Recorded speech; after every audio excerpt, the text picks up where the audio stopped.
So today I wanted to discuss a little bit about how ISKCON has imploded or exploded, however you want to look at it, or just it has disintegrated in so many ways. What caused that and what could be done to fix all that? First of all, I want to say that those of us who noticed a problem in 1978, we realized that these conditioned souls like Jayatirtha are not, were not, could not have been appointed as Prabhupada's guru successors. Prabhupada would not appoint conditioned souls as God's successors. God is pure. His successor has to be as pure as God. This is called Shakshad Haritvena in the Vedic scriptures. It means the guru has quality the same as God. So these people obviously did not have those qualities, and therefore they would not have been appointed as God's successors. So I ended up being one of the, let's say, dissenters or critics of this whole thing, and I kept asking Jayatirtha and the other leaders of England, Yatra, where I was living, where's the evidence that Prabhupada appointed 11 successors? And eventually, I think after like a year and a half, Vichitravirya handed me some mimeograph papers that came from India, printed on that brown paper. Looks like it came from World War II. And it had a couple of sentences on it. They will be grand disciples of my disciples, or something like that. And I said, that's it? Why was this not released when it was spoken? Allegedly, on May 28th, Prabhupada appointed 11 successors. That's the date that's given on this mimeograph sheet. Why were we not informed of this big event that Prabhupada had appointed successors? Why are we only getting some little mimeograph paper after he departed, after there's no way we can verify if that's what he actually intended? But rather unfortunately, many of my godbrothers, if not most of my godbrothers, went along with what I call the big lie, the guru appointment hoax. It turns out that this was a hoax. There was no appointment of successors. The whole idea that Prabhupada wanted conditioned souls to be worshipped as God's successors was a hoax and a lie. And it was not something he ever intended. He always said, you cannot worship conditioned souls as God's successors, or there will be disastrous consequences. And let's face it, the consequences have been devastating, just as Prabhupada predicts. Now, one thing is, Prabhupada talks about the Brahmana Rakshasas. A Brahmana, he knows the power of Vedic mantras, and he misuses those mantras to exploit others for his own benefit, or he uses those mantras to harm other people and destroy other people. So he's a Brahmana, he's a Rakshasa, he's a demon, so he's a very dangerous person. And if we look at the stories in the Vedas of many demons, powerful demons, they knew a lot of Vedic information. They were very expert in chanting certain types of mantras and things like that, which would give them a lot of immense powers, but they misused those powers. So they were misusing the Vedas. So this is something Prabhupada warns about. Don't misuse Krishna. Krishna is God, and if you use the name of God to exploit others, then this is very demoniac and very degrading and very dangerous, because people naturally want to surrender to God. And if you exploit their sentiment, and Prabhupada says that they're exploiting people's religious sentiment. So these people think they're worshiping God, but actually they're worshiping a demon, misusing the name of God or the potency and power of God. So this creates a very powerful downgrading situation, because the power of God, when it's misused, takes things down, and that's why Prabhupada says the false gurus go to the most obnoxious regions of the universe. They fall worse than the ordinary mundane person. And that is why Prabhupada says these people are called Vedavada Radhas. They misuse the Vedas, and for those people it would be better that they had never heard of the Vedas, because by misusing the Vedas they create a situation that is more degraded than the regular, normal, mundane, quote-unquote karmi person.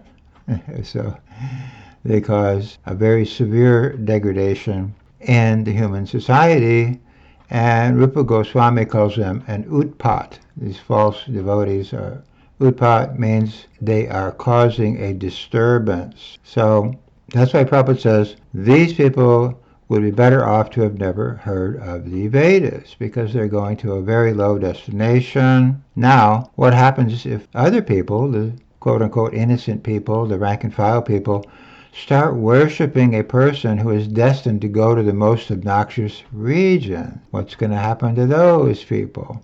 Well, they're going to suffer a very severe situation. They are going to be contaminated with what is called a beej, or a root, or a seed of worship. You're worshiping a person who's going to the most obnoxious regions, and you become entangled and ensnared in their karma, then you also go down. And inevitably, your whole society goes down. So how did all of this banning, beating, molesting, lawsuits, and murders take place?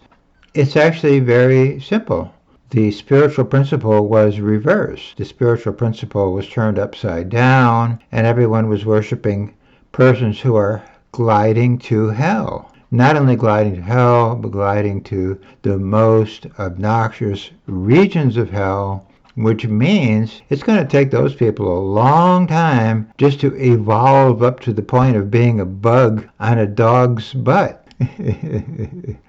That's going to greatly elevate them at some point in the future. So, in other words, they're going to have to suffer. They've created suffering for Vaishnavas. That is unacceptable and unforgivable. That doesn't be forgiven easily. But I have to say, the leaders of ISKCON did a good job of hypnotizing and mesmerizing a lot of people. A lot of people thought, oh, we need to worship the living person. And the people who are heading for the most obnoxious regions are the living persons. Let's worship them. You know, for example, Jadharani was arguing with a friend of mine. Well, there's always a living person. There always has to be a living person. Okay, that's what the leaders of ISKCON were propagating. You need a living person. I said Jaitirtha is not a guru. Yeah, but he's living. Prabhu, he's living. Oh, well, he's living, but he's taking drugs. He's having sex with followers. Yeah, but he's living, Prabhu. He's living. Well, all right. So, and Jadharani thinks Narayan Maharaj is living, and he's supporting Tamal and the whole homosexual, pedophile, illicit sex with men, women, and children Guru Parampara. He's a big cheerleader of that program. He's writing documents for those people. He's helping Satsvarup write the Guru Reform Notebook and all the rest of it. So he's living, and therefore he's an authority. Yeah, but Narayan is not living now.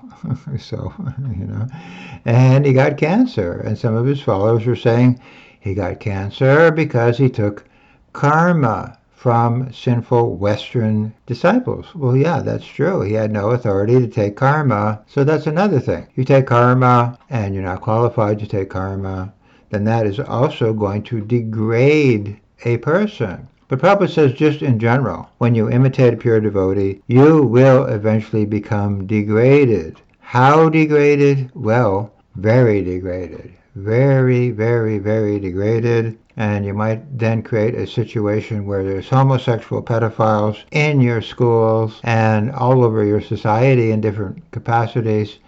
And there's sympathy for those people, and there's not sympathy for the victims. So you just turn everything topsy-turvy to where the victimizers are in charge. The victimizers are getting sympathy and support. The victims are being suppressed. The people advocating for the victims like me are being suppressed. And then it just turns into a victimizing society. And everyone suffers other results and reactions. For example, many devotees have been getting severe fatal ailments like cancer and so on and so forth. A friend of mine met me in Berkeley about 8 years ago, and he said he was suffering simultaneously from 3 fatal ailments all at the same time.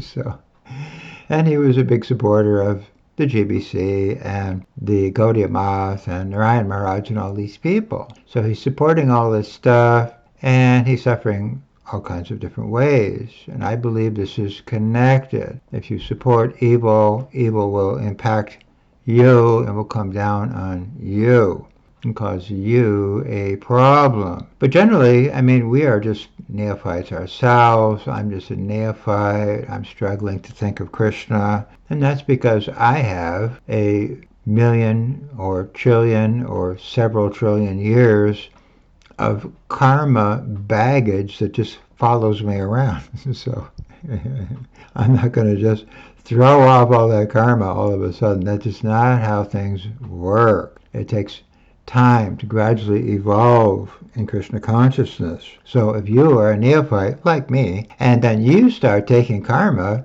from 100 other people or 1,000 other people, and you add their baggage to your baggage, then where are you going? You're going not only down, you're going severely, way worse down than you would have normally gone down. So this is things that people don't think about. You know, how are all these people going to absorb and take all this karma? And what happens when they take this karma? It causes them to degrade, and then they have all these weird, unnatural desires that even the mundane people don't have. I mean, like Giriraj Swami, for example, he's what, 77 years old, and he's chasing some younger female disciple. So this is not normal. Normal 77-year-old people don't think, oh, I need to have a girlfriend. It's just not happening. So it's happening because their desires have degraded down. So they're going to the most obnoxious regions, and their desires are corresponding with that. They have these degraded desires for illicit sex with man, women, children, and who knows what else. Some of their gurus are watching porno, stuff like that. Okay, that's just not normal for a guru. It just can't be God's successor and having all of these material desires. A person who's a pure devotee has no material desires, and that is the symptom of pure devotion, that he is free from material desires. For example, he sees all women, all females, as consorts of Krishna. So, therefore, he has no desire to exploit or aggress upon these females. Similarly, a female would not desire a man, a material man, because she would understand the men are servants of Krishna. She should not be exploiting that man, and so on. So a person who has spiritual vision will not want to exploit other living beings, but illicit sex with men, women, and children is happening within their guru sabha or group, and these are unnatural desires. Even in the mundane world, these are considered as condemned types of desires to have. So they're degrading, and they're degrading worse than the normal, ordinary, mundane man. Now, there is a verse that Prabhupada cites on a regular basis, Guru su naramati narakasa. Anyone who thinks a guru is an ordinary man is a resident of Naraka, or hell. That means he's already going to hell. And Prabhupada translates it that way exactly in one instance. He says anyone who thinks guru is an ordinary man is already a resident of hell, Narakasa. He's already living there. So imagine what happens if you make a society where you can't even find an ordinary man. You've got very degraded people, illicit sex with men, women, and children, drunks, drug addicts, and people who have very degraded desires. You got a guy like Gary Raj chasing skirts when he's an elderly man. So you can't find an ordinary man. The ordinary man doesn't engage in these degraded, abominable things normally. So if an ordinary man can't be a guru, what happens if you have a highly degraded guru? And what happens if you make it a law in your society that no one is allowed to challenge your degraded and debauchy gurus? Or they'll be removed and exiled and condemned and maybe chased down and maybe chased with baseball bats like I was and maybe assassinated. So the ISKCON leaders always talk about the ISKCON law. We have the ISKCON law. Well, the law is we have to worship your debauchy gurus or the people who were voted in by your debauchy gurus or were exiled out of the society. So that means there's no way to correct the situation. Anyone attempting to correct the situation is booted out the door and vilified and given all kinds of grief and trouble for trying to correct the situation. So the situation then becomes uncorrectable. And eventually what happens, there's just trouble piling and piling and piling and being swept under the carpet and swept under the carpet over and over and over again. It's never being rectified. It's never being fixed. The people who created the child molesting problem and the banning, beating, molesting, suing problem are still in charge, and therefore nothing can be changed. And nothing will be changed, except it will just implode. ISKCON will just disintegrate and deteriorate and fall apart, because you can't allow a situation where there's just no management fixing problems. You can't do that. And you have the opposite going on. Anyone fixing the problems is given grief and trouble. For example, we have this forum on Facebook which is discussing the child abuse situation. And how do the ISKCON leaders respond? Do they think, oh, this is wonderful. We have a group of people who are trying to address and fix the problems going on in ISKCON. This is great. This is what we need. No, they don't think that at all. They think, let's sue these people. Let's stop these people. Let's sue Facebook. Let's sue the people running this forum. Let's eliminate any feedback on the child mistreatment problem. We're not going to have any feedback allowed. We're going to sue these people. And all that did was alienated more people. All the people on the forum were just upset and angry and, more and more and more speaking ill of ISKCON and the leaders of ISKCON. So they're just making the situation worse. But they've been doing this all along. As soon as I pointed out problems, let's get rid of this guy, let's harass this guy, let's exile this guy. And there's a forum now in the year 2024, let's get rid of that forum, let's sue that forum. We're not going to allow any criticism of all this banning, beating, molesting, lawsuits, and sometimes murders process that we have going on here. We're not going to allow anyone to criticize that process. So what happens next? It just has to implode all by itself. It just has to collapse by itself because it's corrupt. A corrupt system will eventually deteriorate, fall apart, and collapse, which is what's happening in ISKCON. It's a corrupt system. There's no feedback allowed. There's no interaction allowed with the dissenters, and so the dissenters are going to go outside and go into the public, and that is gradually what's happening. And it's also happening with, right now, the poison issue. The poison issue, ISKCON has tried to just hope it dies out, and everyone will ignore it and forget it, and it's not happening. Srila Prabhupada does complain of being given poison. That is what happened. And it has to be confronted. It has to be dealt with in a mature, intelligent way. But ISKCON just avoids that, avoids the child molesting issue, avoids the book changes issue, avoids the exiling of devotees issue, avoids mistreating the woman issue, mistreating the children issue, and every other issue. You can't avoid all that forever. It has to be confronted. And if you don't confront it in this life, well, no problem. It will be confronted in your future life.